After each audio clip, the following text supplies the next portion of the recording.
ৰাজ্য কঁপোৱা অভিষেক দাসৰ হত্যাকাণ্ডৰ এই যিটো বিষয় আজি ৮ দিন উকলিল। ৮ দিন উকলাৰ পিছতো তামোলপুৰ জিলা প্ৰশাসনে ইতিমধ্যে গঠন কৰি দিয়া দণ্ডাধীশ পৰ্যায়ৰ তদন্তকাৰী কমিটিও কোনো এগৰাকী দোষীক চিনাক্তকৰণ কৰি গ্ৰেপ্তাৰ কৰিবৰ কাৰণে সক্ষম নোহোৱাটো তামোলপুৰ জিলা আৰক্ষীৰ তথা অসম আৰক্ষীৰ কাৰণে চৰম ব্যৰ্থতা আৰু দুৰ্ভাগ্যজনক বিষয়।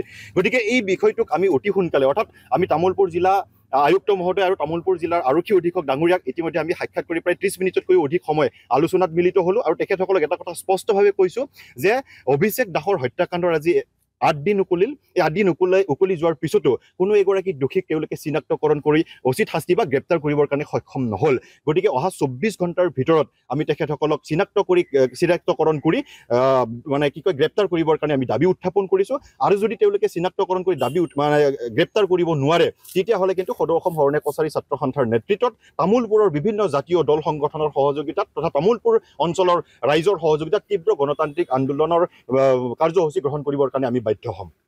ইতিমধ্যে বিভিন্ন ভিডিঅ' আৰু ফটো সামাজিক মাধ্যমত ভাইৰেল হৈছে, সংবাদ মাধ্যমে এই কথাখিনি প্ৰচাৰ কৰিছে।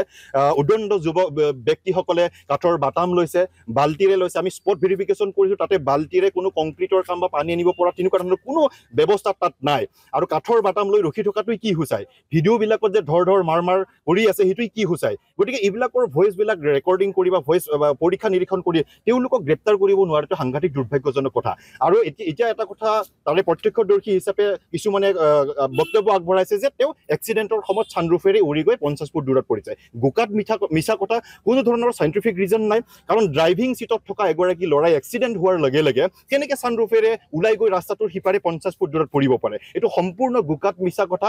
তদন্ত প্ৰক্ৰিয়াটোক বিপথে পৰিচালিত কৰিবৰ কাৰণে সেই অঞ্চলৰ ৰাইজে উঠি পৰি লাগিছে যেন আমাৰ অনুভৱ হৈছে। সেইকাৰণে তামোলপুৰ আৰক্ষী প্ৰশাসনক পানী নহৰকৰা বিধৰ আমি তদন্ত প্ৰক্ৰিয়াৰ সৈতে তদন্ত প্ৰক্ৰিয়াটোক আগবঢ়াই লৈ গৈ অভিষেক দাসৰ হত্যাৰ প্ৰকৃত দোষীক চিনাক্তকৰণ কৰি উচিত শাস্তি প্ৰদান কৰিবৰ কাৰণে দাবী জনাইছোঁ। আৰু অভিষেক দাসৰ এই সম্ভাৱনাময় 23 বছৰীয়া অভিষেক দাসৰ ন্যায় পৰিয়ালক দিবৰ কাৰণে আমি দাবী উত্থাপন কৰিছোঁ। যদি এইখিনি কাম তামোলপুৰ আৰক্ষী অধীক্ষক বা আৰক্ষী প্ৰশাসন বা জিলা প্ৰশাসনে যদি এই ব্যৱস্থাটো কৰিব নোৱাৰে তেতিয়াহ'লে কিন্তু সদৌ অসম শৰণে কছাৰী ছাত্ৰ সন্থাই আন জাতীয় দল সংগঠন আৰু ৰাইজৰ সহযোগত তীব্ৰ গণতান্ত্ৰিক আন্দোলনৰ কাৰ্যসূচী গ্ৰহণ কৰিব লগা হ'ব পাৰে।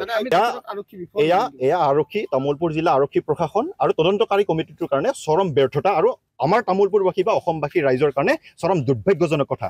আজিৰ তাৰিখত অসম আৰক্ষী শক্তিশালীভাৱে থকাৰ পিছতো ফৰেনচিক লেবৰেটৰীৰ পৰা চাইণ্টিফিক সকলো কাৰিকৰী বা সকলোবিলাক আন্তঃগাঁথনি থকাৰ পিছতো কিহৰ কাৰণে অসম আৰক্ষীয়ে অসম কোপাই যোৱা এই হত্যাকাণ্ডটোৰ প্ৰকৃত দোষীক চিনাক্তকৰণ কৰিব পৰা নাই? এইটো সঁচাকৈ অসম আৰক্ষীৰ কাৰণে লজ্জাজনক কথা।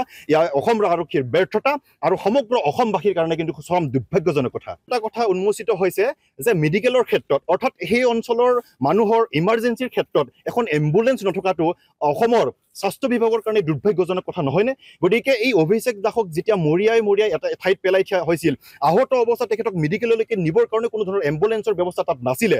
আৰু হৃদয়বান এগৰাকী ব্যক্তিয়ে ই ৰিক্সাৰে তেখেতক মেডিকেললৈ নিব অহাৰ সময়তে উদণ্ড ব্যক্তিসকলে ই ৰিক্সাখনত ঘেৰি দৌৰি পেলাই বাধা আৰোপ কৰা দেখিবলৈ পোৱা ইতিমধ্যে ভিডিঅ'ত আমি পাইছোঁ। তাত সোৱাগপুৰ আৰক্ষী চকীৰ উপ আৰক্ষী বিষয়া তাতে উপস্থিত আছিলে, কিন্তু তেওঁলোককো কোনো ধৰণৰ তদন্তৰ প্ৰক্ৰিয়াৰ মাজত আনি সোধপোছ কৰি উচিত শাস্তি প্ৰদান কৰাৰ বা দোষীক চিনাক্তকৰণ কৰিব পৰা ধৰণৰ কোনো ব্যৱস্থা আৰক্ষীয়ে কৰা নাই যেন অনুভৱ হৈছে, যাৰ কাৰণে আজি ৮ দিন উকলি যোৱাৰ পিছতো এগৰাকীকো দোষীক কৰায়ত্ব কৰিবৰ কাৰণে আৰক্ষী প্ৰশাসনে সক্ষম নহ'ল।